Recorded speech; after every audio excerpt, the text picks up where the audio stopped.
Ladies and gentlemen, please welcome NVIDIA CEO and co-founder Jensen Huang.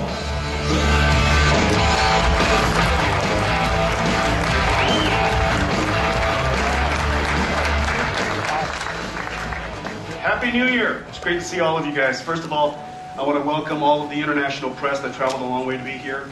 I want to thank all of our guests who've made a special trip to come see us today. It's great to have you, Ricky. Welcome to NVIDIA's press conference. You know that NVIDIA is singularly focused in one area called visual computing. We have probably made more contribution to this one field in the last decade than all of the companies in this industry combined over the years. In the last several years, we've dedicated ourselves in 4 major directions associated with visual computing. The relentless pursuit of photorealism, making the GPU ever more programmable so that it can be used for more and more applications, extending the reach of virtual computing into mobile computing, and virtualizing the GPU so that we can put it in the cloud. Today I want to show you the progress that we've made in each of these directions. And I'm going to show it to you really in the context of 3 things. 1, games. 2, chips. And what we've all been coming to love about CES, cars. Games, chips, and cars. So let's get started. I've got a lot of things to show you. Now before I start, I have to confess, I'm a little under the weather. So imagine that this is a force field. Don't anybody get too close. I don't know if I'm still contagious, but if I lose my voice halfway through this, we have a really deep bench. Okay, all of these guys stand ready to come and help me out. All right, so let's get started. We've got a lot to show you today. It's going to be a really fun opening to CES. Games. Next generation gaming has started. So has next generation PC gaming. For NVIDIA, PC gaming starts with GeForce. It is the heart and soul of PC gaming today. Not only is it the most advanced and most powerful GPU in the world, it makes possible and turns a PC into an amazing game console. We've also added to GeForce this application called GeForce Experience. It is a client and cloud connected application that makes it possible for us to enjoy the PC and the glory of its scalability, but also be as well behaved as a game console, as easy to use as a game console. On the one hand, whenever you add new CPU or new GPU to your PC, it recognizes its capabilities and extends automatically to the capabilities of that PC. So you can enjoy your games in a higher fidelity with more special effects, more realism. However, if your PC is not as capable, because of all the hard work we've done in the back rooms, and because of the cloud-connected applications, it self-detects and reconfigures the game so that you can enjoy it at the best possible frame rate. GeForce Experience has been downloaded over 20 million times. Gamers all over the world are really enjoying the benefits of GeForce Experience. That is the core of NVIDIA's PC gaming strategy, but that's not the end of it. Over the last couple of years, you've seen us extend the capability of the PC so that you can enjoy the wonderful graphics on any display that you like. We invented a technology called Gamestream. Gamestream is about streaming real-time computer graphics. Unlike YouTube, because computer graphics is interactive, there's very little time for you to control change, recompute the scene, and have the scene returned back to you. You have very little time to do that and still be convincing that you're controlling the application yourself. The latency is of vital importance. So the concept of buffering is really not applicable to Gamestream. Uh-oh, I feel like my voice is starting to go. That was 3 sentences, I think. All right. Could I have the water? Oh, thanks. This is good. We're just with a bunch of friends. They're okay.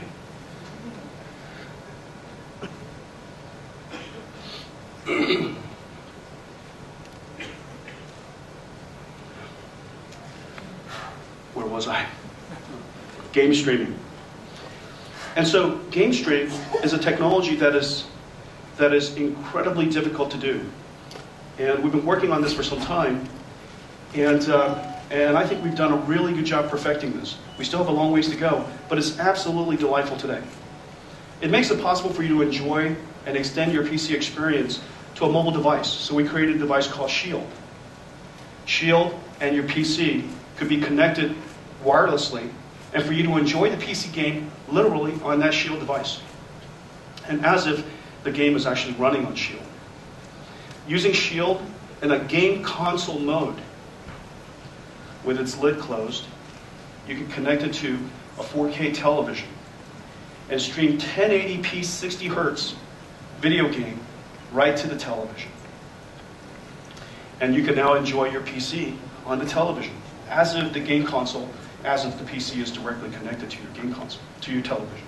And then of course, because people like to share their greatest moments in games today, it's now possible for you to capture your gameplay and stream it to a service like Twitch.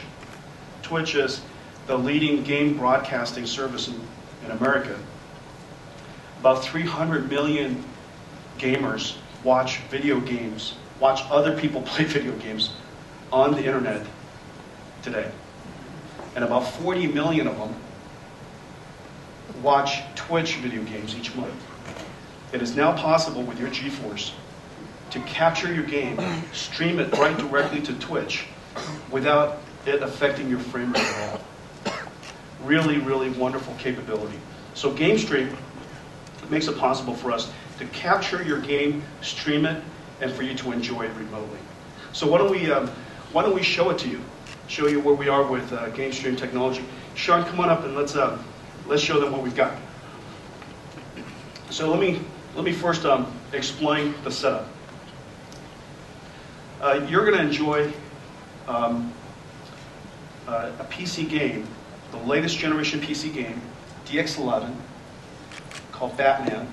It's going to be enjoyed on this 4K television, okay, running 1080p, then scaled to 4K at 60 Hertz. Now go ahead and launch it, Sean. The game is being streamed to this Shield device that's sitting right here. Okay, so this is Shield. Go ahead. So Sean is playing Batman. Now this is using our latest generation GeForce. And notice Batman has DX11.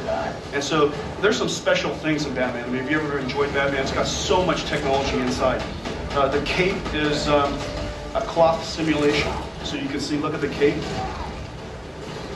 It interacts with your motion and Batman and all the characters. When the helicopter flew over it, the cape was being blown around. Notice the snow. Every time you walk over it, it actually deforms the snow, and it's deformed permanently. Okay, so it's not some art; it's physics simulation. The lighting system is just fantastic.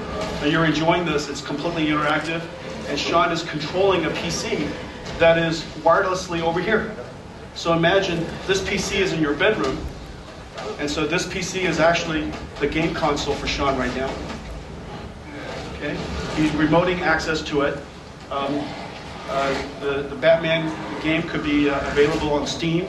Steam is the #1 Play Store on PCs, and you can enjoy it streamed directly to him.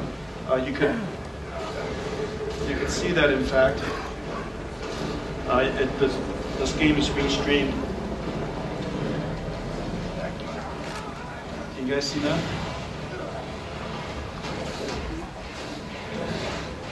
And the two screens are perfectly synchronized, as if there's no latency whatsoever. It feels just like I'm at my gaming PC. So I can instead of plugging my giant gaming PC into my living room, I can enjoy the same experience in front of my TV. So for some people who enjoys game consoles, they can obviously connect a game console to their TV. But if you already have PC gaming, as in several hundred million people around the world today, and you can now, with GeForce, with Gamestream, and then with a Shield game console, connected device, you can now enjoy next generation games on your television. Okay? Thank you.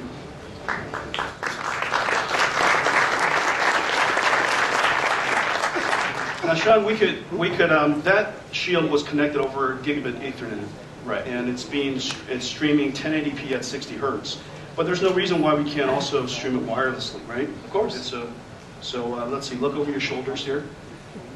Anything that you're about to see.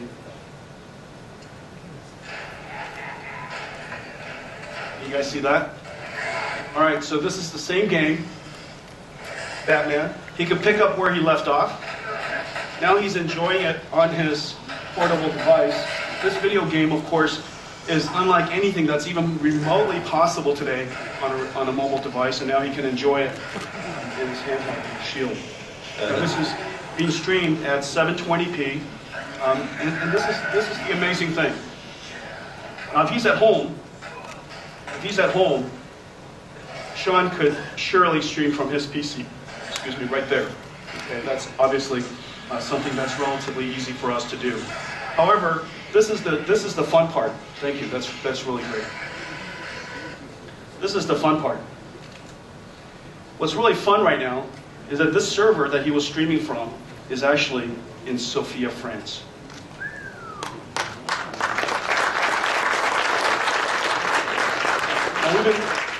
What we've shown you here is the grid virtualized GPU server with the ability to serve, of course, games to hundreds of people at a time. Game streaming all the way across the ocean, 6,000 miles across the ocean, which in the speed of light is about 30 milliseconds. So the round trip delay, when Sean presses punch, the punch command goes 30 milliseconds across the ocean. It gets processed in the grid server. The frame is captured, compressed, and game streamed back 30 milliseconds later, back to the Shield device. Now, for it to be completely interactive, and because we can notice anything about 200 milliseconds of latency, just imagine how little time we wasted to send the commands, to go through the servers, of course, all the different hops in the routers and such, to compress, to render the frame, compress the frame, and stream it all back. Okay? So that's game streaming. I want to talk about G-Sync. G-Sync is the latest buzz. We invented G-Sync to solve one of the longest running computer graphics challenges. This is a multi-decade problem. If you take a look at computer graphics today, no matter how hard we try, there's still stutter and lag. Now, stutter and lag comes from fundamentally the fact that there is no game or no application where the frame rate is consistent or constant across every single frame. The fact of the matter is, sometimes there's more explosion, sometimes there are more characters, sometimes there are fewer characters. And because now we have multiplayer games, because we have physics, it is now almost impossible for the game developer to know how to load each frame. Each frame could be very surprising. All of a sudden, multiple players showed up, tanks show up, explosions happening, and your frame rate drops. And so the challenge for us is to create a system that enables you to enjoy the video game as smoothly as possible. So you have fundamentally this GPU that's generating frames at a variable rate. Sometimes it could be as high as 100 frames per second. Sometimes it could be as low as 8 frames per second. On the other hand, the monitor is sampling. The monitor is sampling the frame rate at 60 hertz. The 60 hertz is a residue, if you will, a remnant of the way that CRTs were created a long time ago. We said to ourselves, why do we have to be governed by this historical architecture between the GPU and the monitor. So we decided to create something fundamentally different. And the idea is relatively simple. Instead of having two systems that are autonomous to each other, we should synchronize to the source of the frame generation. The GPU is generating the frame. We should update the frame whenever the GPU is ready. And that's why we decided to call it G-Sync. Now, before we let us do this. Let us show you now these different methods of synchronization. I'll explain some more in just a second. And so, Tom, let's go ahead and start. So this is StarCraft. This is the most played video games in esports today. Millions and millions of gamers play StarCraft. This is one of the major games in esports with prize monies, multiple millions of dollars each year. This is a real-time strategy game where the gamer is managing assets, building their bases, partnering with other races, and of course conquering, attacking, defending. Okay, real-time simulation game. It's actually a rather technical game, very strategic game. In fact, schools even teach strategies based on real-time simulation games, based on StarCraft. One of the things that you see is that you're looking at an expansive world, and you're going back and forth because you're managing your territory. Okay, and as you're looking at this, this is with VSync on, which is basically the monitor is synchronized at 60 frames per second, 60 hertz. And we only update the monitor whenever it is done with the vertical sync. That's why it's called vertical sync on. And you can see that every so often it stutters.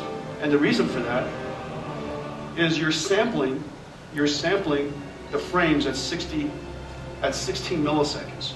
And every so often you sample the same frame more than once because the next frame's not quite ready yet. Okay, because the frame rate is so low. And that's why you experience this judder. All right, now you can solve this problem, and you can make it smoother by adding more buffers. And people call it double buffering and triple buffering. But the problem with double and triple buffering is that you add latency to the system. The more you buffer, okay, the more latency you add. And so most gamers, in this particular case, the gamers want so little lag because their ability to compete depends on how many clicks they can make per minute. And there are gamers that can actually strategically click 300 times a minute. And these are professional sports, of course. And so they turn off VSync, compromising visual quality so that they could be more competitive. Now let's show them VSync off. The lag from the mouse movement to the photons hitting your eyes has now been reduced dramatically. However, what's happening is you're seeing this tearing. The reason why it's tearing is because as soon as the GPU is ready, it starts sending the pixels to the monitor. The monitor could be only halfway through refreshing, and as a result, it captures half of the previous frame buffer and half of the next frame buffer, or some of the next frame buffer. And so as a result, you see that shearing or that tearing. So this is VSync off. It's much more low latency, less lag. However, you now have tearing that you're experiencing. So we invented this technology. The buzz is incredible. It's called G-Sync. Okay, let's go to G-Sync. Can you guys see that?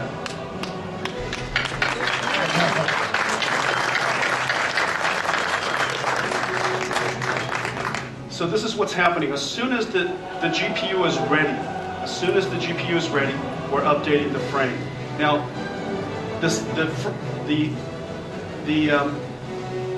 the notion of tearing is gone, but the lag is still incredibly low. As a result, you don't see the stuttering that usually comes with VSync on, and you don't see the tearing that comes with VSync off. Now, the buzz is incredibly high because we've been living with stuttering and lag for so long. John Carmack, who's the founder of id, says that this is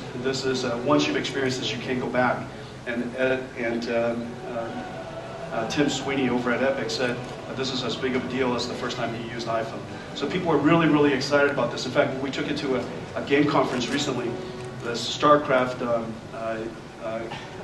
Red Bull Battlegrounds conference, and let's hear what they said about it.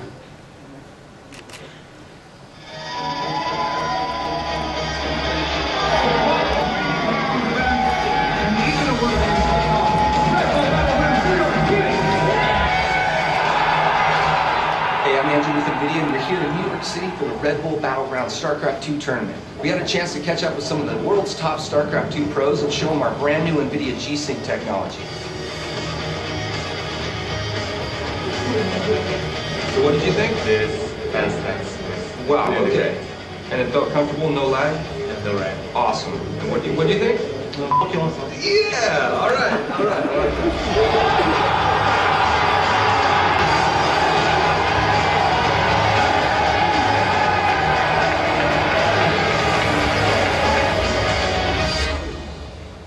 Esports. Now that gamer, his name is SK Party. He is the world champion of StarCraft, and each year him and his team take home hundreds of thousands of dollars of prize winnings. Okay, so G-Sync, revolutionary new display technology. We're really, really excited about it. It's going to be available in Q2 from just about every monitor maker who target the gamers. Really excited about G-Sync. If you get a chance, I really urge you to take a look at it at our booth, and I think that we're going to have it available for you to take a look at on the side here after our presentation. All right, let's talk about chips. You know, the Android operating system is undoubtedly the single most disruptive force in computing in the last 20 years. Whether you're a large company in any industry or a small startup trying to build any new gadget, the Android operating system is the most accessible and the most capable operating system you can get your hands on. It's open source. No wonder the computing revolution in China took off on the backs of the Android operating system, the fastest growing mobile computing market in the world. Android started out in the phone industry, completely disrupted the phone market. Then it worked its way into tablets. But that's not where it's going to end. Because it's an operating system that's free to all. Because it's an operating system that allows every company, every country, every industry to freely innovate. And because it is a virtually complete operating system, by virtue of the fact that so many of us made contributions to it, there are more engineers working on Android. There are more engineers working around the world in the Android ecosystem than any ecosystem today. And so it stands to reason that the positive feedback system is going to fuel its disruption. At this point, it's kind of hard to imagine stopping it. But it's wonderful for the world. When we think about building Tegra, our mobile processor, we think about what we can do to take the Android operating system, in combination, take it into new markets. Markets where our expertise can especially serve. Markets where visual computing matters. We started out by building the Tegra 2, the world's first dual-core processor. At the time, people asked us, why would you need a dual-core processor? Then we took that to Tegra 3, the world's first quad-core processor. People asked us why we needed a quad-core processor. And it's all very clear now that in a mobile environment, in a mobile context, there are more and more activities that are happening simultaneously. So the question is, where do we go from here? Now there's some new industries that I think Android will continue to advance into and make a contribution to. One of them, of course, is television. That one's a foregone conclusion. It's not if, it's simply when. 4K televisions are coming, smart televisions are coming. It stands to reason that Android is going to be a very important factor in that. Consoles. We happen to believe that the Android operating system is going to be the most important platform for game consoles in the future. And the reason for that is because you have all of your digital asset in Android. Why wouldn't you want to be home, connected to television, and then have access to all of your photographs or all of your music, of all of your movies, and all of your video games? It's simply a matter of time. It's simply a matter of time before Android also disrupts the video game console industry. It is the reason why we built Shield, so that we can engage it and start to make a contribution to it. We also believe that Android would make a difference in the car industry. The car industry is one of the most exciting industries in the world for many of us because we love cars, but there's a second reason. We happen to believe that the car will be your most important mobile computer. It is likely to be our most personal robot someday. It is already our most expensive consumer electronics owning, and it stands to reason that it's also going to be the most advanced. Now, it happens to have some of the most pioneering minds and some of the brightest engineers working in that industry, because they also love cars.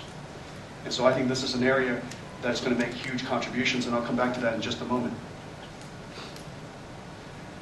And so the question then, after Tegra 2, the world's first dual core, after Tegra 3, the world's first quad core, and then we double the performance of that with Tegra 4, what's next for us? What's next for us? I mean, what could we possibly do? I guess we could do 8 cores, but that seems pretty pedestrian. That seems pretty obvious. We could do 12 cores, that's more than 8. However, I think that maybe we could do better than that. What we decided to do was we decided to make Tegra K1 the world's first 192 core processor.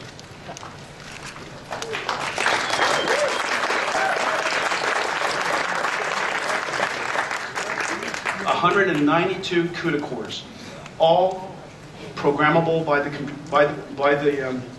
programs, all fully programmable, all massively parallel. And this is the first GPU. The reason why we decided to call it Tegra K1 is because this is the first GPU that took a vast jump from the previous generation. It's almost inappropriate to call it Tegra 5 because it's simply not linear. We decided to call it Tegra K1. We decided to call it Tegra K1 because it's based on the Kepler architecture.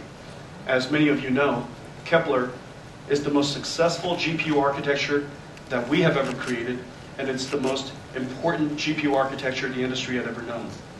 This architecture, because it is so energy efficient, has made it possible, and so programmable, has made it possible for us to extend the GPU from not just desktop computers to workstations, but all the way into the cloud with Grid, and into supercomputers with Tesla. One singular architecture, all compatible, is now able to span computing from a few watts all the way to megawatts, from 192 cores all the way to 36 million cores running our nation's fastest supercomputer, all based on the exact same architecture called Kepler. So we're really, really excited today that with Tegra, we've bridged the gap. We've brought mobile computing to the same level as desktop computing. We've brought mobile computing to the same level as supercomputing. We've brought the heart of GeForce and the soul of Tesla to the Tegra family. We've brought the heart of GeForce and the soul of Tesla to mobile computing. And we're really excited about that. Now, what's the benefit? What's the benefit of that? Well, the first benefit is solving, in fact, a very significant problem for game developers. If you take a look at game development today, just as you saw with Batman, the production value is incredible. It's completely cinematic. It's cinematic and also interactive at the same time. The computer graphics is cinematic. The experience is cinematic. The story has to be sufficiently broad and large and large in scope that you can actually enjoy the video game for 8 hours at a time, 10 hours at a time, 20 hours at a time. So there's enormous depth to the video games. And it stands to reason, with so much artistic contribution and so much technical contribution, that the production value, the production cost would be so high. In fact, most AAA titles today cost more than $100 million. Now, there's only one thing that you can do to solve that problem. You can either reduce the production value, or you have to have a larger footprint. You have to find a way, as a game developer, to reach more users. Well, in order to reach more users, unfortunately, the architectures are radically different. When you take a look at each one of the game platforms, the architectures historically were very different. They're becoming more and more similar. However, the architecture of mobile devices, which is the largest computing platform in the world today, and the architecture of next generation game consoles are radically different. One of them is based on OpenGL ES 3.0, and the other one is based on OpenGL 4.3. The capabilities are radically different. The capabilities, the features. And so, for a game developer, the diversity of the platforms creates another degree of complexity that is simply intolerable. The developer's dilemma. They want to build great games, they want to take the financial risk, but they need to have large enough footprint that can accept and help people enjoy the creation that they make. And so today, we're incredibly excited to announce that Epic Games is going to bring their next generation engine, the Unreal Engine 4, to the Tegra K1.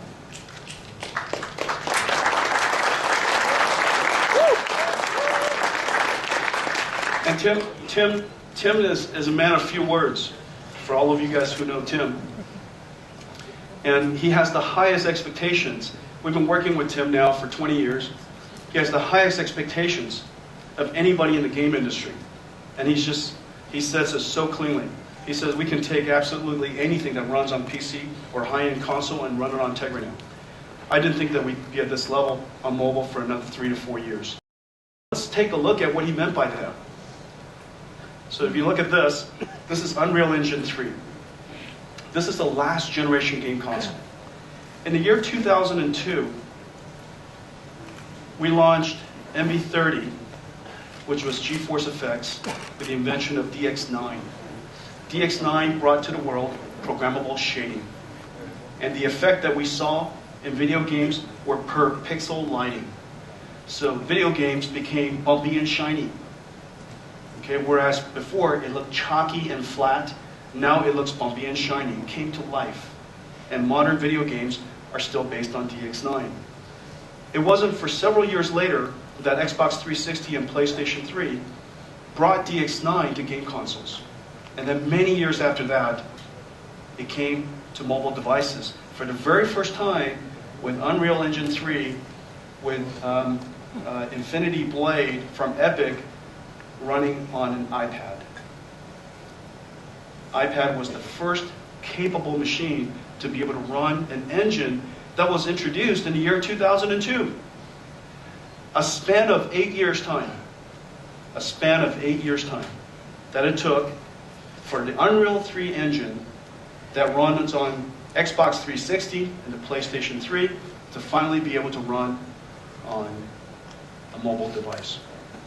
Well, that entire 8 years is what we consider last generation. It was the DX9 era. The the DX9 era. If you take a look at most video games today, with the exception of some of the more modern video games that we're showing you, when you take a look at a mobile device or you look at a video game today, it's mostly DX9. That's the look of DX9. Well, here is the beginning of next generation. Next generation started with DX 11.1. I'll show you what DX 11.1 can do in just a second. We introduced it with Kepler. 1 year later, because of this incredible imperative to unify the platforms for the video game industry, the new game consoles are effectively PCs. It's architecturally identical to a PC. It's because of this incredible imperative to keep the platforms the same. 1 year later, the game console industry brought the same architecture to game consoles. As a result, now the game developers have a reasonable footprint to target with next generation DX11 games running Unreal Engine 4. But here's the really exciting thing for Tim. And what he said earlier is this.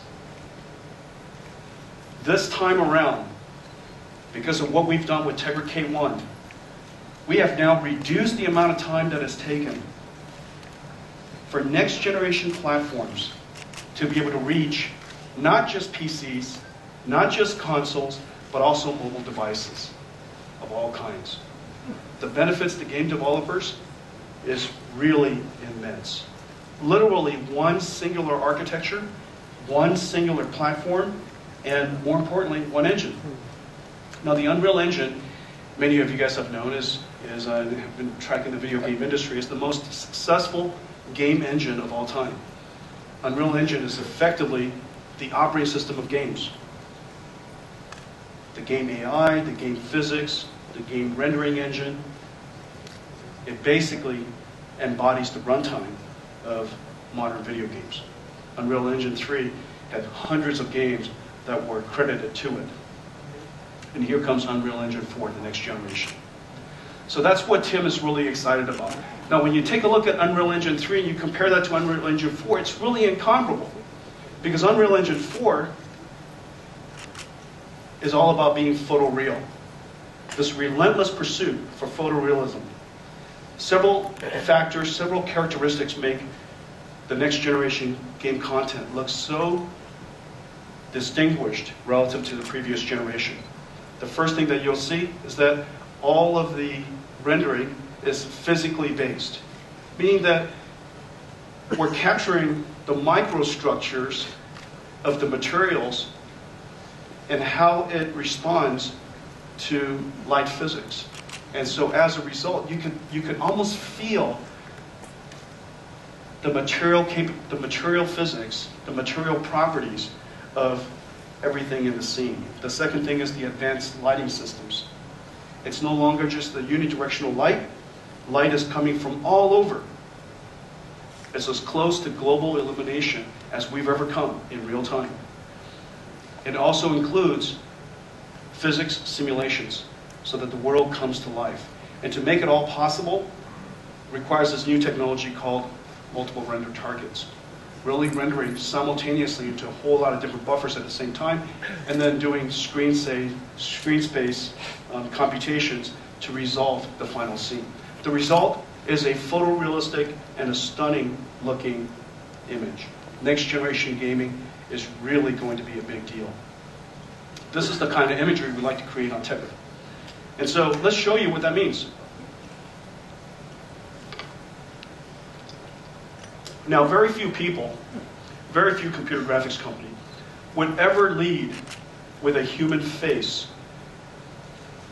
as a demonstration. And the reason for that is because the human face is so hard. We know what a human face looks like. Now, if I were to put a monster up here, everybody would say, wow, that's a good-looking monster. And because we've never seen a monster before. So long as it's bright and shiny and looks really upset, I think everybody would be rather satisfied by it. Well, this particular face is being rendered in real time, and it's not a photograph. Lucas, let's show them what Ari can do. Now, to let me explain some of the technology behind it. So first of all, in order to capture the human face, our skin is a living thing. Light penetrates through our outer layers, goes into the skin, bounces around inside, and then scatters, and then comes out, picking up some of the tone of the color of your blood. And as a result, when you look at it, it looks alive. Of course, there's a lot of pores. Your eyes are the windows to the soul. And so obviously the eyes have to look alive. In this particular case, we use a technology called ray tracing to ray trace the eyes. That's why the eye crystal looks like it's alive. And of course, all of the shadows are being rendered so beautifully. You see no triangles, no faceting whatsoever. Triangles have disappeared. The lighting system is so sophisticated we can pick up the little sheen of the oil of his face. Now let's change, I love the soft shadows underneath the lips. I mean, it's so exquisitely rendered. Photorealistic. Okay, let's Lucas, walk us through some of this stuff. You do some talking here. Let me spare a few seconds. Sure. So yeah, this is Digital IRA, and it's a data set from our friends at USC. And if you guys have been watching previous time, we've actually seen that we've shown it on a GTX Titan, the same data set. So it's pretty cool. This works on a K1. Yeah, and as Jensen said, there's subsurface scattering in the light going through the ears. Also, the light from as the shadow lands behind his nose. You can see if you turn it off, you can just see that his skin just kind of looks like plaster or something. It doesn't have the right effect. And so that's something that's it's quite computationally expensive, and something that using Tegra K1 is possible on mobile finally. Now change the lighting environment. This isn't just lighting. This is image-based lighting. And look how the light is coming shining through his ears. Yeah, you get some rim lighting off the edge of his head. And let's change the lighting yet again. That's just really stunning. If he was just more attractive, I could sit here and look at him all night. Okay, so this is a face only a mother or a computer graphics company could love. Ira is actually his real name. He's a very good friend, and I apologize for that funny comment. Okay,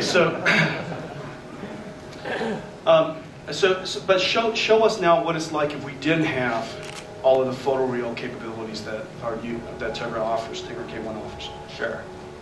So this is what a face would look like using today's computer graphics.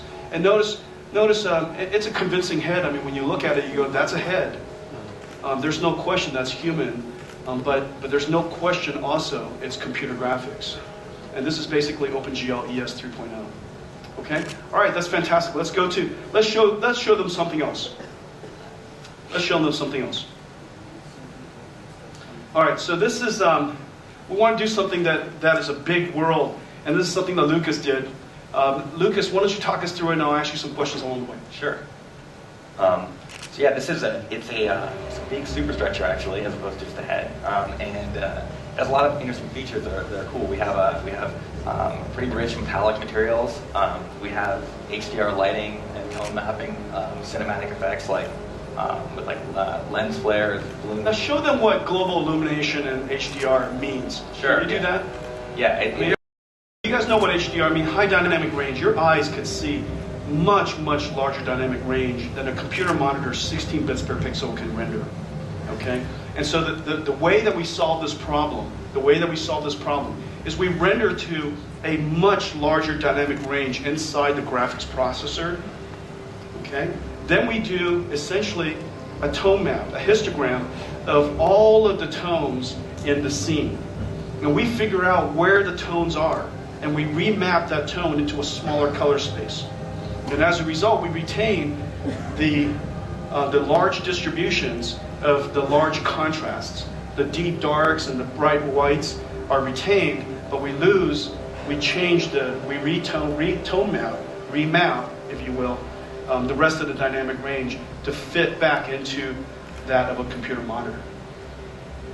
And you can see that as you go down, so behind this building, as you see that it's pretty dark, right? But then as you zoom in, and you cover up, the sky, which is very bright, you start to see more detail that's in the previous dark area, like when your eyes adapt, to the brightness of the scene.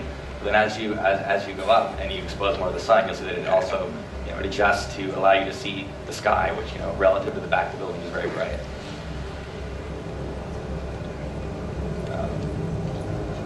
Yeah. Did you show us what global illumination and HDR turned off would look like? Yeah, definitely. So sort of rendering this with what it looks like using OpenGL ES3. So this looks like a computer graphics game today.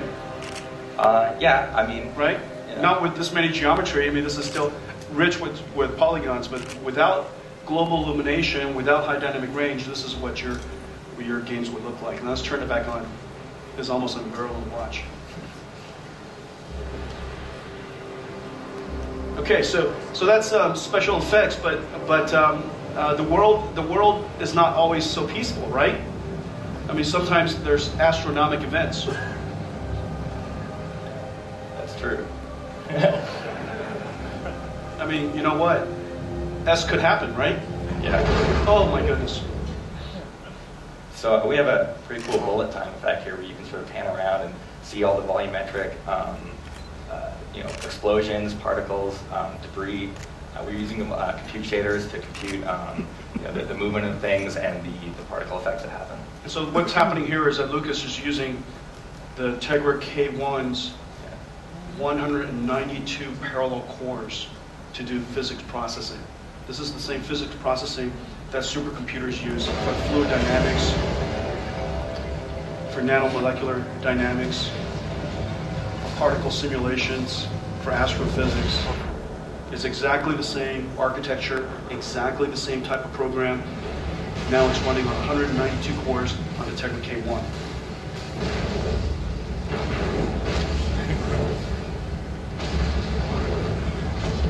Okay, all right. You can play it by yourself on the side there. Let's keep moving. Okay, so that's I think Lucas calls that demo the meteor. All right, give him a round of applause. Global illumination, high dynamic range, incredible amounts of geometry, and now physics processing, all being done on the Tegra K1. Now, I want to show you a few more examples of the power of next generation graphics. This is what a state-of-the-art mobile application, mobile game looks today. And in fact, this is a game that's featured on Tegra 4, and it's on Tegra Zone. It's a fantastic game, and they're doing incredibly well. However, this is what last generation graphics looks like. Let's show them what next generation graphics look like.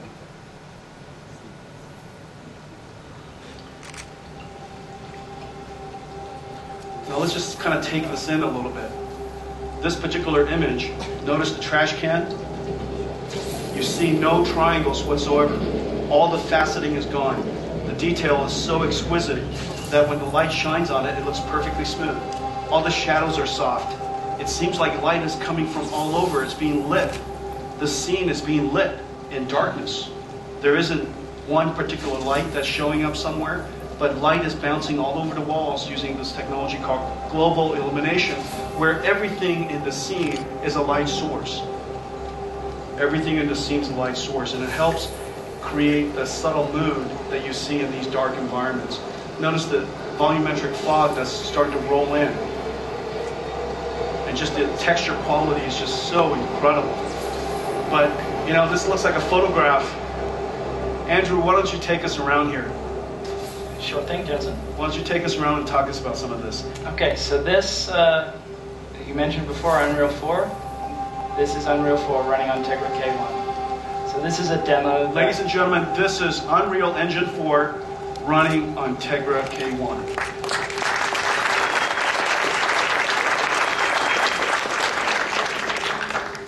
Yeah, so this is a wonderful demo that Epic put together to show off some of the features of their engine.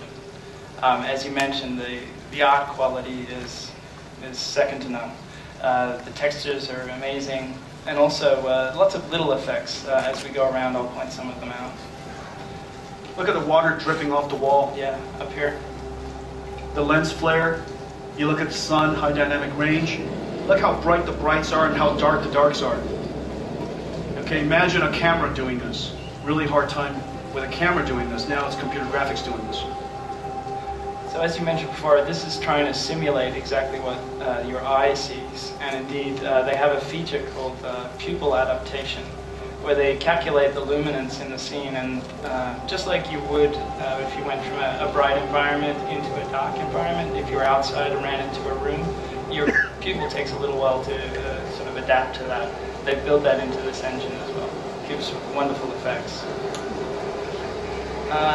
They've got lots of nice reflective surfaces as well. So over here we have like a mirror, we have tiles, the trash can over here is reflecting the rest of the room. Now that trash can obviously looks so real because it's somehow simulated in a physically based ways.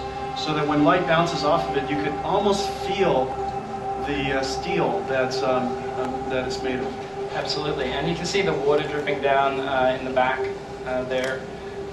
And as we come along here, there's a more sort of plastic posters, reflections again off the tiles.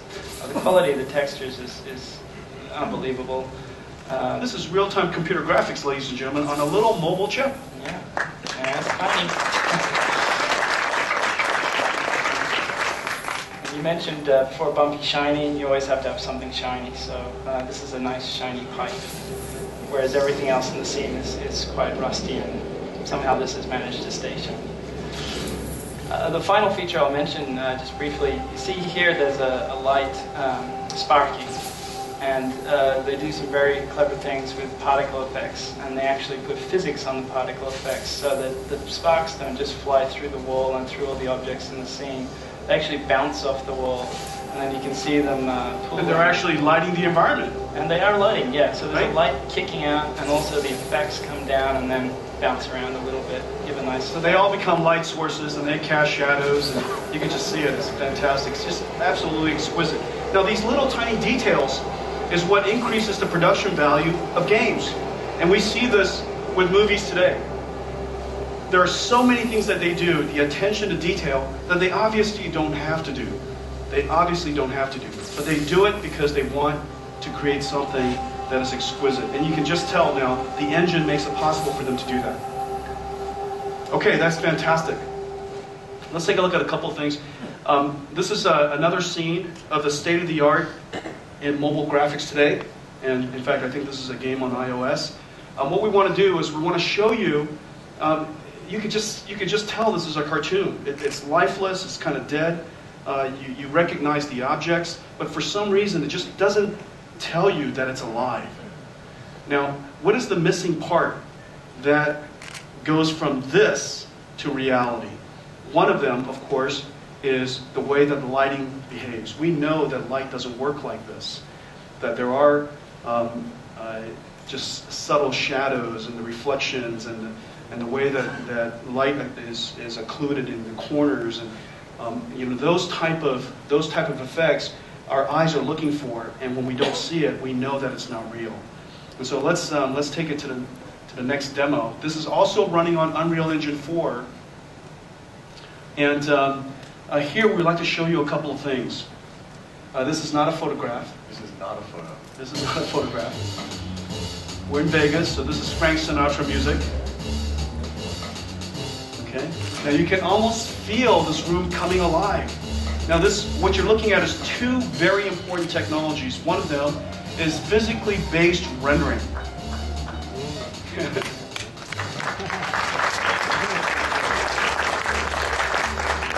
Now if that couch doesn't look soft, it almost looks like you could sit on it. I could almost imagine finding some quarters underneath it. Look how beautiful that is. The lighting of it is just incredibly exquisite. And then we're going to show you the second technology is flow. If you look at all the lighting around, everything is a light source. So light is bouncing around the environment, and as a result, it's casting more than one shadow, and you're seeing soft shadows everywhere. And look at that wood floor. Wow. Does that look like wood floor? Unreal Engine 4 running on Tegra K1.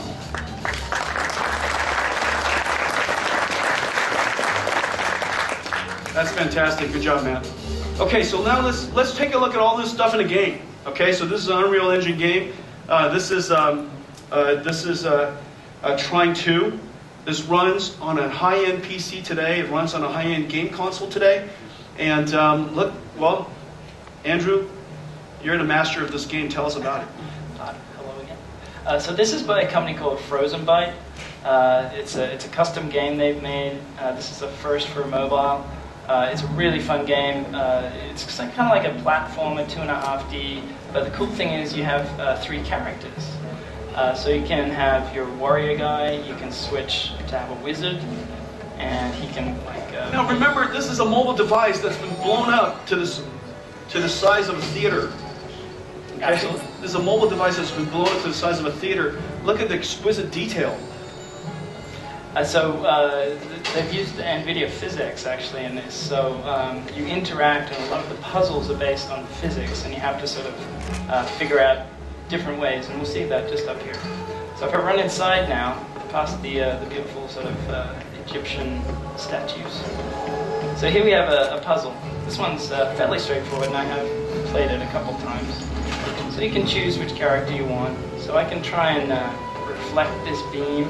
And you note the way the lighting follows the beam around. Yeah. Oh, that's hot. Yeah. So I think I'm actually going to use the wizard here, and I'm going to grab this box and hit the special key, and I should be able to open the door. There we go. Now, while he's doing that, look at how the lighting is changing the environment. Everything's all lit so beautifully. Yeah, it's all dynamic lighting. It's a beautiful game. The artwork in this is just exquisite. Ow. Now, please hurry. Please hurry. Please. Oh, hang on. Don't die. Don't die. Okay. Oh, hang on. There we go. Whoa! There we go. Okay.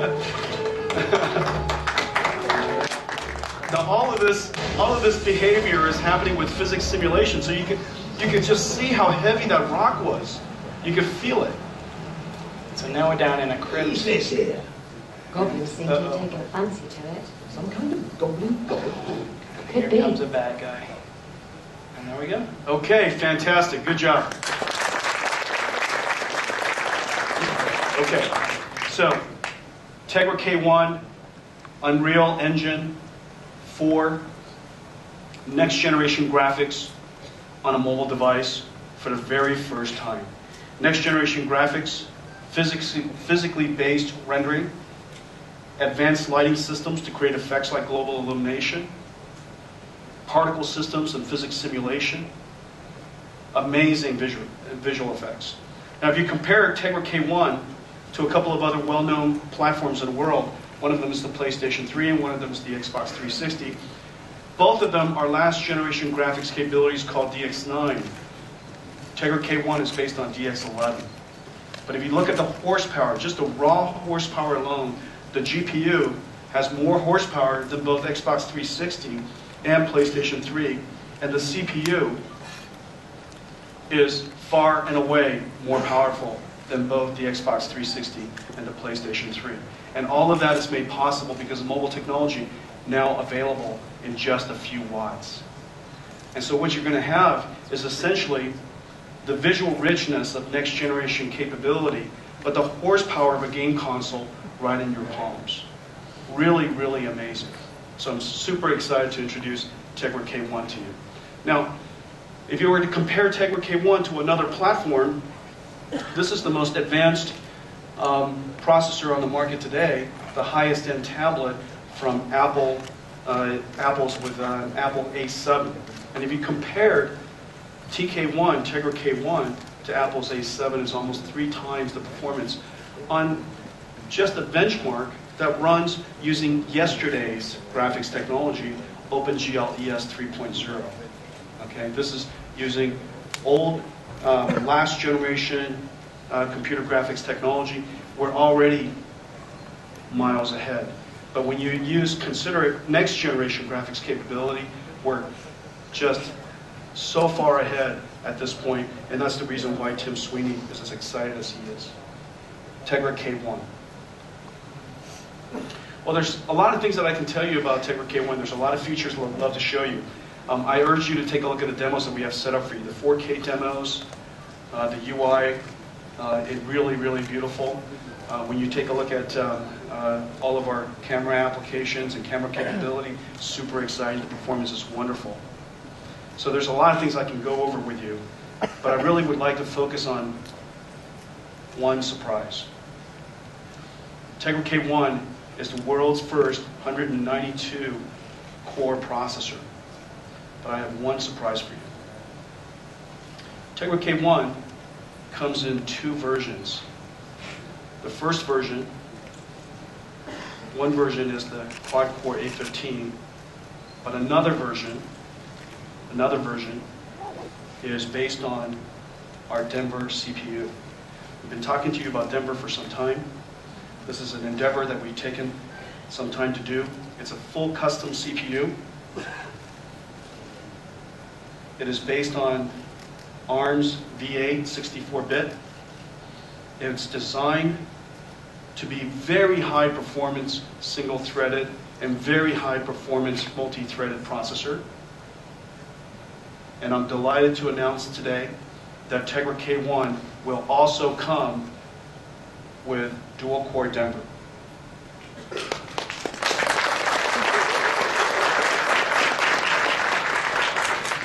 Now, I know what you're thinking. I know what you're thinking. This is probably a PowerPoint launch. Right? Right, okay. Well, I'm happy to say that Tegra K1 with dual-core Denver has been back for a few days. It's been back for a few days. And I know how excited everybody is about Denver. And so I thought, what the heck? Let's give it a try. And ladies and gentlemen, this baby's only been back a few days, okay? And if she falls on her face, trips up while she's introducing herself to you, let's all cut her some slack. She's only been out a few days, okay? So ladies and gentlemen, Tegra K1 with Denver. Now, what you're looking at is the Android operating system running on Tegra K1. And Lazar, why don't you take it out for a spin? Sure. Wow, look at that. It's only been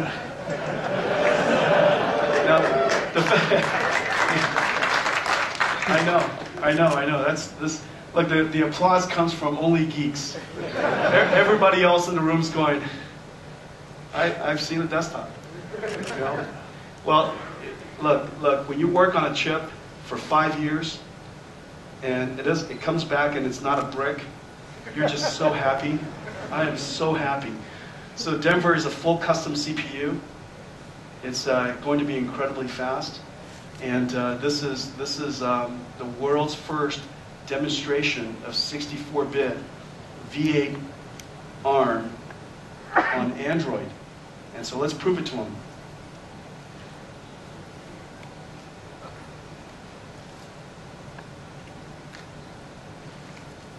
Wow, that is really sexy, guys. There you have it, ladies and gentlemen. Tegra K1 with dual-core Denver 64-bit ARM CPU. All right. Well, let's not push this baby too far. Okay, let's not push this baby too far because we have a few more demonstrations to give you, and I don't have very much more time. So thank you very much, Lazar. Good job. So there you have it, Tegra K1, the world's first 192-core super chip. It's one chip with two versions, quad-core A15, dual Denver CPUs. A15's obviously 32 bits, Denver is 64 bits. A15 is 3-way superscalar. Denver is 7-way superscalar. It runs up to 2.5 gigahertz, and it's got a pretty healthy cache, 128 kilobytes and 64 kilobytes of I and D L1 cache. Okay, ladies and gentlemen, Tegra K1.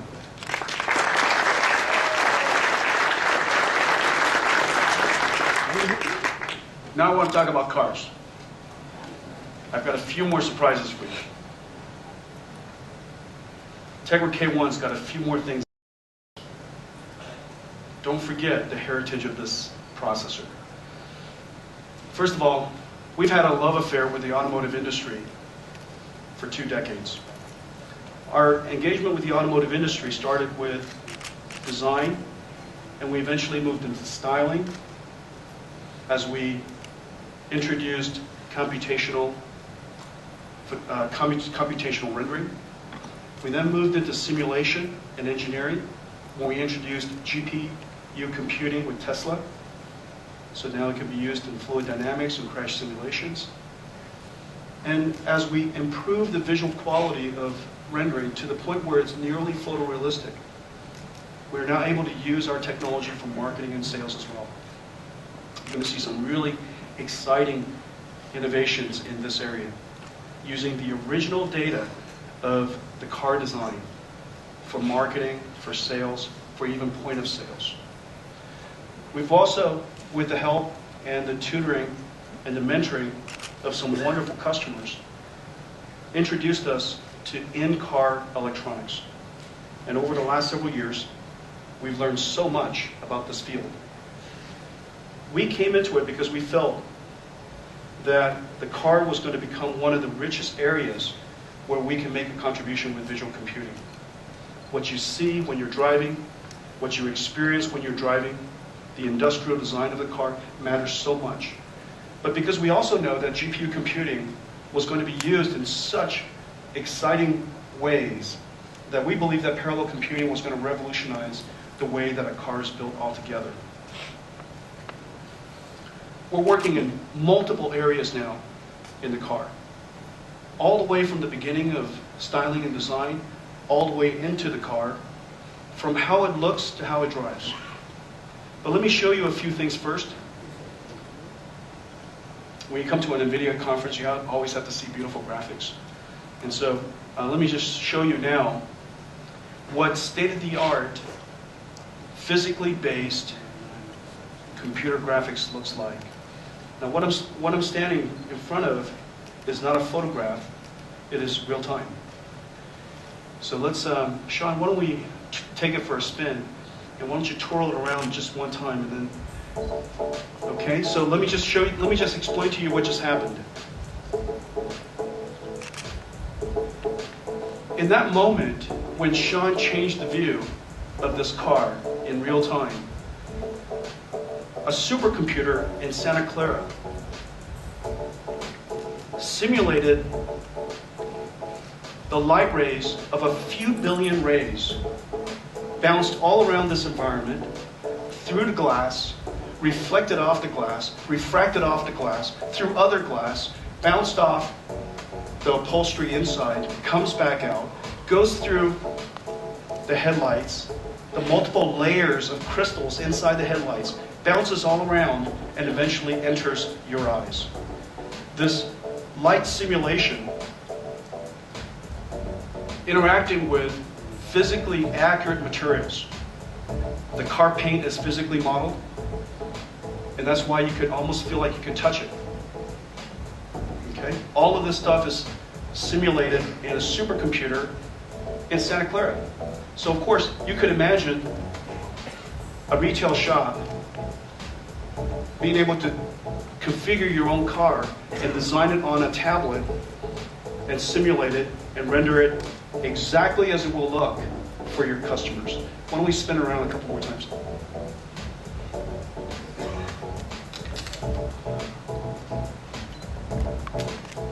Look at the headlights.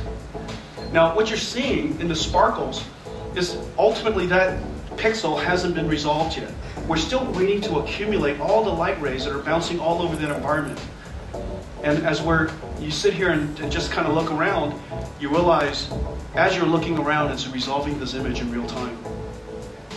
The world's first real-time interactive ray tracing engine that's physically accurate. It looks like it's sitting right in front of you. Okay, let's take a look at one more view. Now let's help me.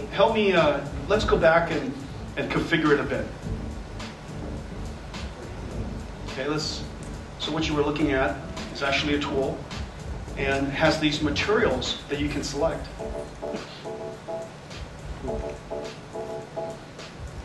So you like white? How about let's just pick one other. Orange? Nah, come on. Something aggressive. Something that Justin Bieber would like. Like, say, chrome. Let's make one for Justin. There you go. The world's first chrome car.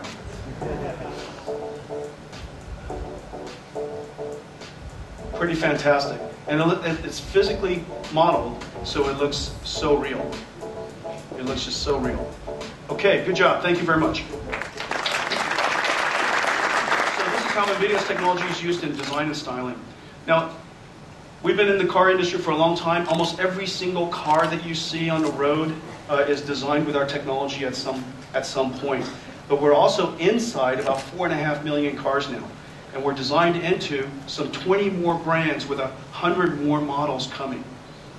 Millions more cars will come with NVIDIA technology inside. We're just incredibly excited by the cool cars that we're in.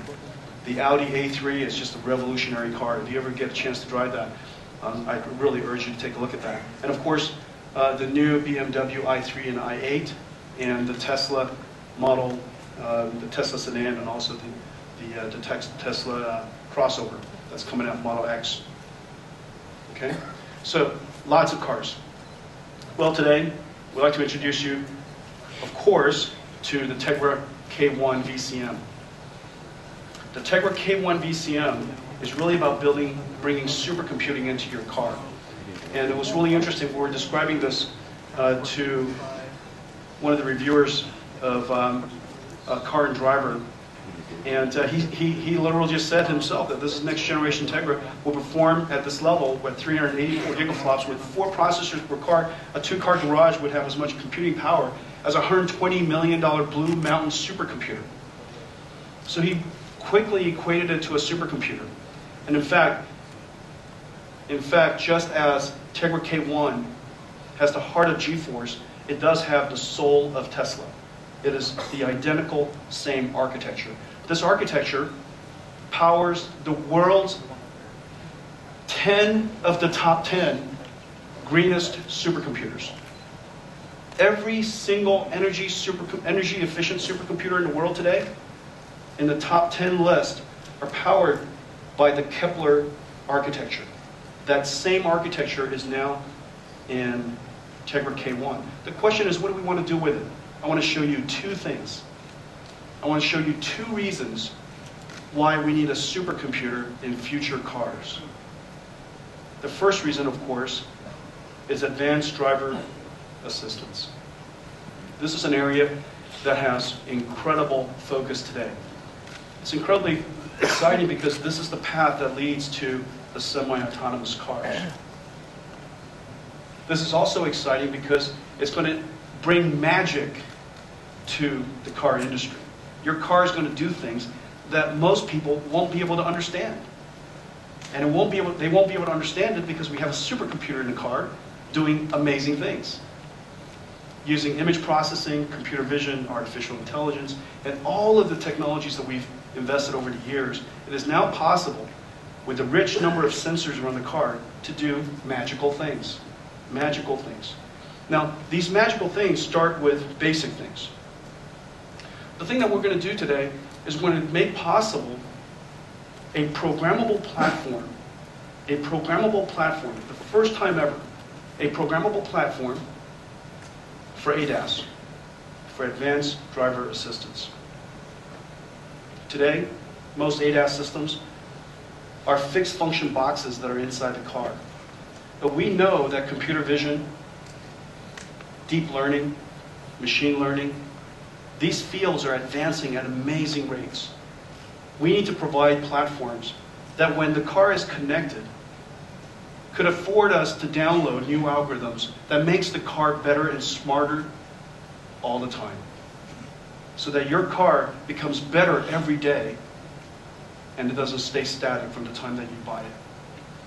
And so Tegra K1 is a programmable platform that makes it possible for us to run the types of applications that these dedicated ADAS boxes do today.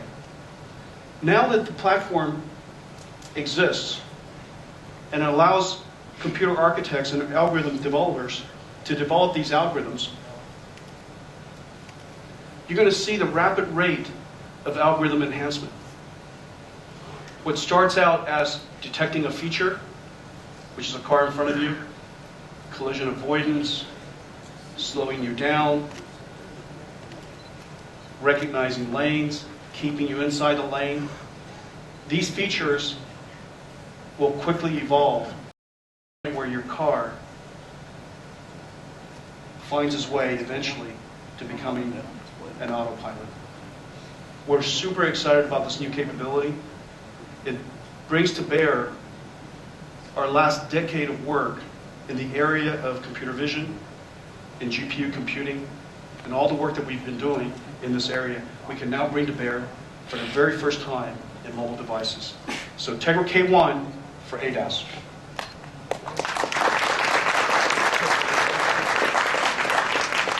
The second thing I want to show you has to do with graphics, of course. As you know, we care a lot about photorealistic graphics. And we see no reason why industrial design should end at the physical construction of the car. Industrial design should extend all the way into all of the digital electronics. What you're looking at here are not pictures. These are real-time computer-generated images using exactly the same algorithms in the same system that was used when we showed you the car just now. Now, you're looking at chrome, you're looking at jade, you're looking at plastic, you're looking at crystal, you're looking at gold, copper, you've got ceramic, you have rubber way on the end, you have marble. You can just see what the materials are. And the light is bouncing off of it in such a realistic way because everything has been physically modeled. Let's just change a couple of things real quick and show people what's possible. I love the fact that Sean, if you rotate a little bit so that we can see through the crystals. I love the crystal.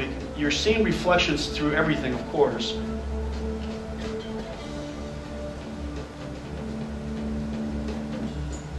Are you going to change something?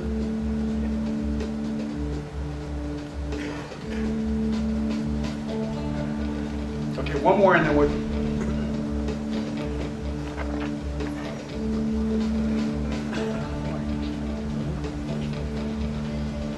Were you going to do something, Sean?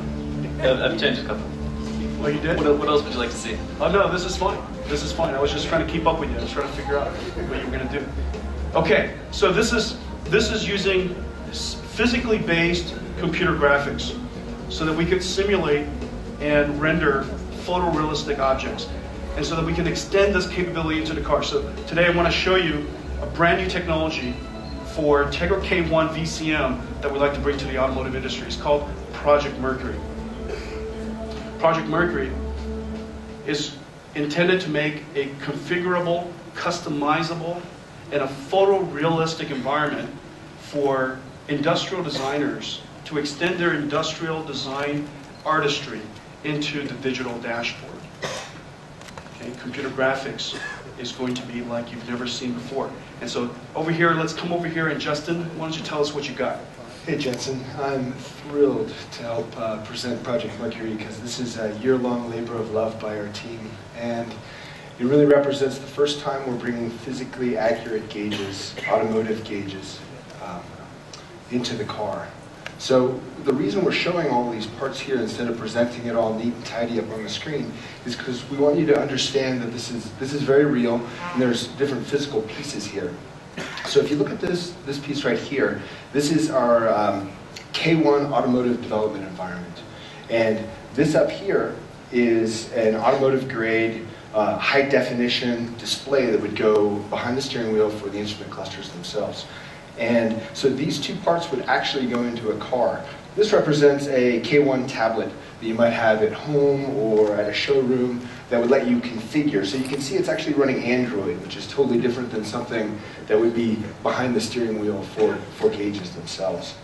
So let's start by looking at this part that would be in the car, because this is ultimately what's the most thrilling part of this. So as we zoom in on it, you can start to see the detail of the materials. And as you were talking about, Jensen, we've been using physically accurate materials to render designs for the exterior of vehicles for a long time.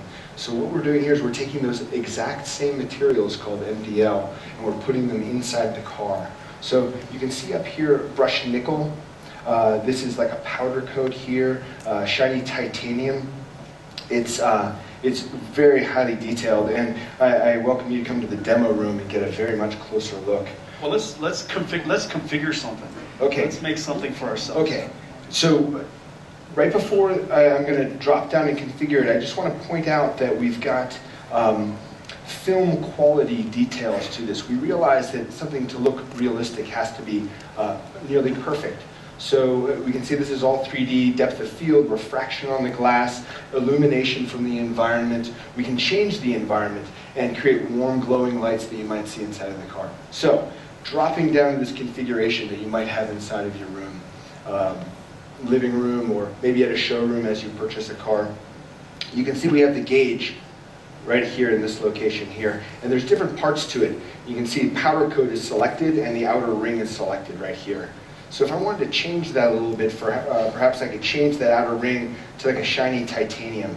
You can look at the sample material here, and we can change it. Maybe we want a highly brushed and soft effect, or maybe we want it highly reflective. Going back over here, we can check out other types of materials. This is a smooth rubber. Maybe we'd like it to be highly bumpy.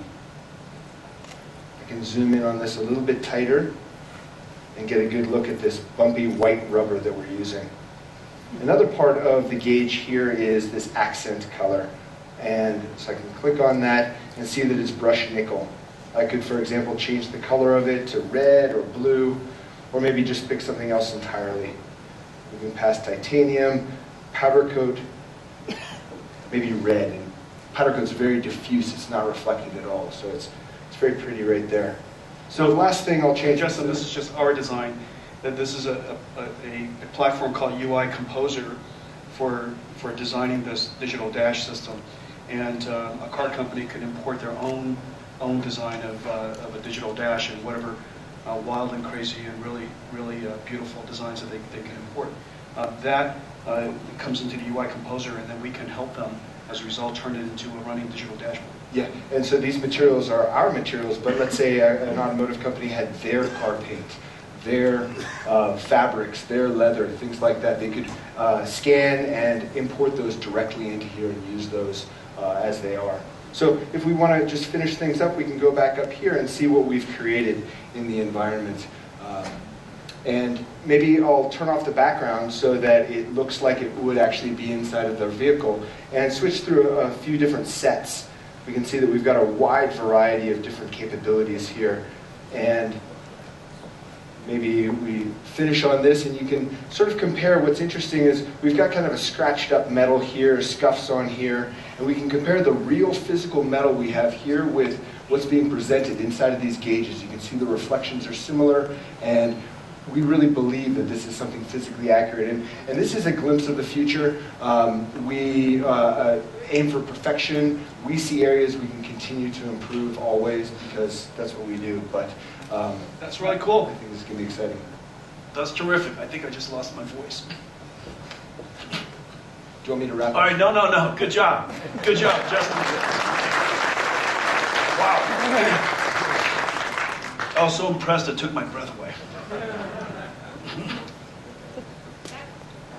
Congratulate the team.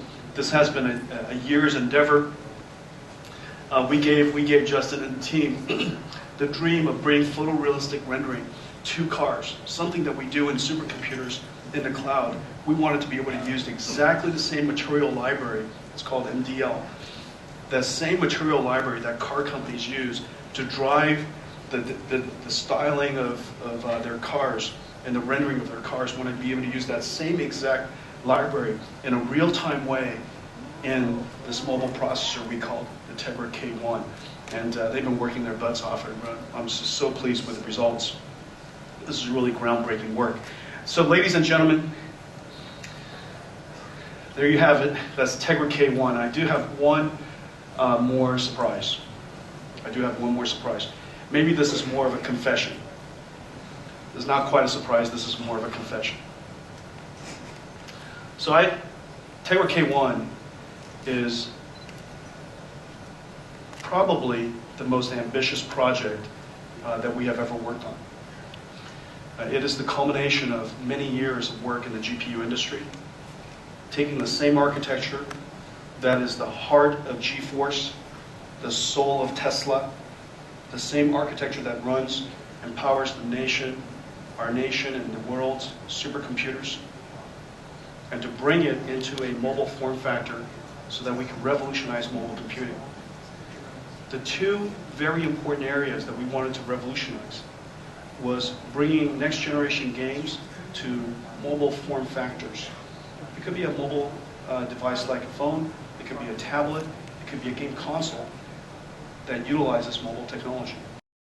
The second area was automotive. We believe that such a supercomputing technology inside your car could help revolutionize the car and can make possible next generation cars to come more quickly. And so I told the guys, look, you know, Tegra K1 is impossibly advanced. It's impossibly advanced. It's like out of this world. It's practically built by aliens. And the engineers have worked so hard on this for so many years. I want you guys to go out and launch this product and put a marketing campaign behind it that is of equal, that rivals the technical contributions. I want you guys to go do something that when we sit back, will have global reach. And people will think that, my God, everybody knows about it. And by the way, you have no marketing budget.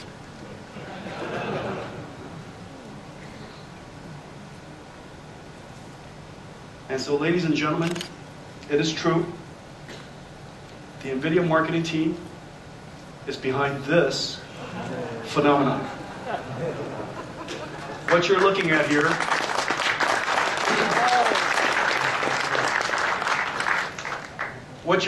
here is 310 feet in diameter.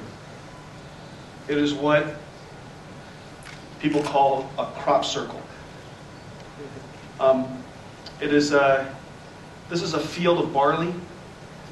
I told them no animals can be harmed in this spectacle. No money should be wasted. And the environment should not be damaged. A global launch, something of the magnitude of Tegra K1, and of course no budget and no one can be harmed. It's an impossible task. And what they came up with was this crop circle. Now this is a field of barley. It turns out the barley is between cash crops and it'll just be plowed over. So there's no food was harmed. And because barley is pretty inexpensive, no money was wasted. Now what was interesting is this. This is in a small town south of Salinas in California. And when I learned about it, I saw it on CNN. I saw headline news CNN. People thought aliens had done this. And the coverage has been fantastic. Canada to the south, Brazil and Mexico, all the way to the west, Thailand and China, and to the east, UK, of course, where all the crop circles start. Aliens go to. And the coverage has been fantastic. The coverage has been fantastic. These are a couple of our favorites. Somebody wanted to throw a New Year's party. If you could read that, it says, crop circle in Chular, California. Chular, California, by the way, has 1,100 citizens. They have since been visited by fleets of helicopters from news stations. Hundreds of people have pulled off the side of the road to take a look at this astronomical phenomenon. And this one's fantastic. It says, guys, they're going to have a party on New Year's Eve. Guys are $20. Ladies get in for free. And drinks are special, DJ dance floor, and something called Bongzilla. And so this is on that guy's website. The one on the right is really fantastic. I really love this. She's a reporter, and she decoded it. She looked at this and she's figured it out. She figured out that in fact it's Braille. She figured out that that is Braille, and she's reporting this on the news. That this phenomenon is in fact in Braille, and the code that she broke is 192. 192 repeated. 192 repeated. Well, of course it's 192 because the marketing team was very clever. Haha. Tegra K1, 192 cores. And this reporter should be given an award. She could be a cryptologist, and she discovered that this is 192. She thought it was actually an internet address. But anyways, fantastic job from the marketing team. So you have the heart of GeForce, you have the soul of Tesla, and you have the spirit of NVIDIA marketing at work. So give those guys a round of applause. And there you have it. This is our announcement today. We talked about three things: games, chips, and cars. As we continue to advance the visual computing revolution. The first part about games, we talked about Gamestream, that is making possible extending the PC experience. We talked about G-Sync, this revolutionary new monitor that makes it possible for you to enjoy computer graphics in a non-stutter, without lag. We talked about Tegra K1, the heart of GeForce, the soul of Tesla, the world's first 192-core super chip. It comes in two versions, 32-bit quad-core, 64-bit dual Denver. Look forward to telling you more about Denver in the coming months. And then we talked about Tegra K1 VCM, a vehicle computing module, putting a supercomputer in your car. Your car is going to be one of the areas, one of the computing platforms that's going to go through dramatic revolution over the next several years. Really, really exciting change, led by some of the world's best engineers. Some of them are right here in the audience today. You're going to have a supercomputer in your car. It's going to make it possible for your car to eventually lead to semi-autonomous driving. And also, we believe that computer graphics should end at industrial design. It should extend all the way into your real-time digital infotainment systems and digital clusters. I want to thank all of you for joining us today. Have a happy new year and have a great CES. Thank you.